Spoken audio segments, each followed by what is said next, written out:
J'ai trois mots à dire. Comment est-ce possible? Maintenant, de nos jours, c'est de plus en plus facile de voir des gens sur notre feed Instagram dunker sur d'autres gens, la tête au bord de leur seau.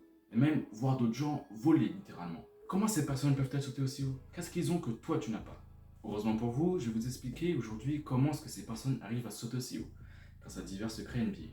D'abord, nous devons parler de l'importance du tendon d'Achille pendant le mouvement de se pencher vers le bas. Lors du saut, les mollets emmagasinent de l'énergie, grâce à quoi je t'expliquerai ça plus tard. Mais pendant l'ascension en l'air, cette énergie potentielle est transformée en énergie cinétique utilisable grâce au tendon d'Achille.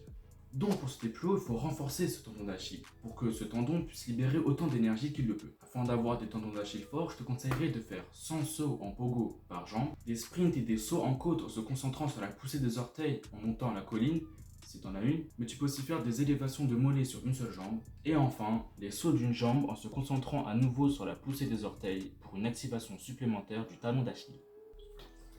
Les super athlètes comme tes joueurs NBA préférés ont tendance à transformer leurs fibres musculaires lentes en fibres musculaires à contraction rapide. Pour ceux d'entre vous qui ne connaissent pas les fibres musculaires à contraction rapide et lente, ce sont des myoblastes constituant vos fibres situées dans vos tissus musculaires autour des os, qui vous permettent de bouger.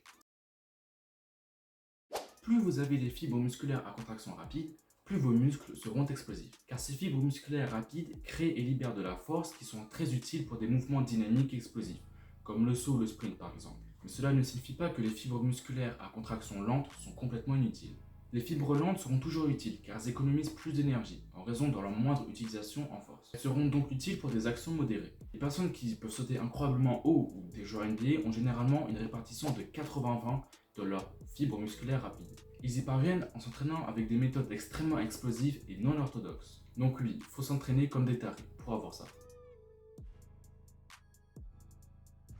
Donc j'imagine que la façon dont tu t'entraînes actuellement ne t'aide probablement pas du tout à devenir un athlète. Beaucoup de gens essaient d'augmenter leur saut vertical avec de la musculation ou de la pliométrie classique. Ce qui est bonne chose, faut avoir une base quoi, de bons abdos, tout tralala. Mais vous voulez aussi vous entraîner à toujours sauter toujours plus haut. Pour cela, je te conseillerais de, suspense, sauter tout simplement avec de la restriction. Ne vous méprenez pas, les personnes qui font plus d'un mètre font certainement de la musculation et de la pliométrie de base. Mais ils sautent aussi avec de la restriction.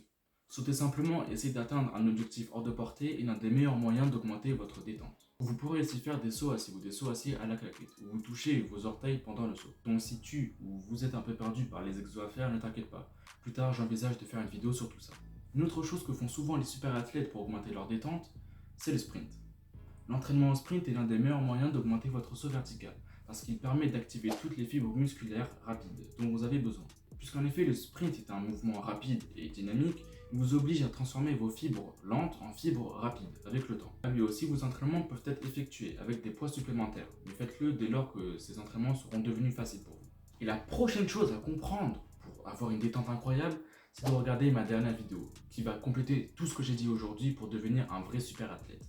Avant que tu parles, j'aimerais te dire que je me suis beaucoup inspiré de ce youtubeur. Sur ce, like, porte-toi bien, bois beaucoup d'eau, va t'entraîner même s'il fait chaud et ciao!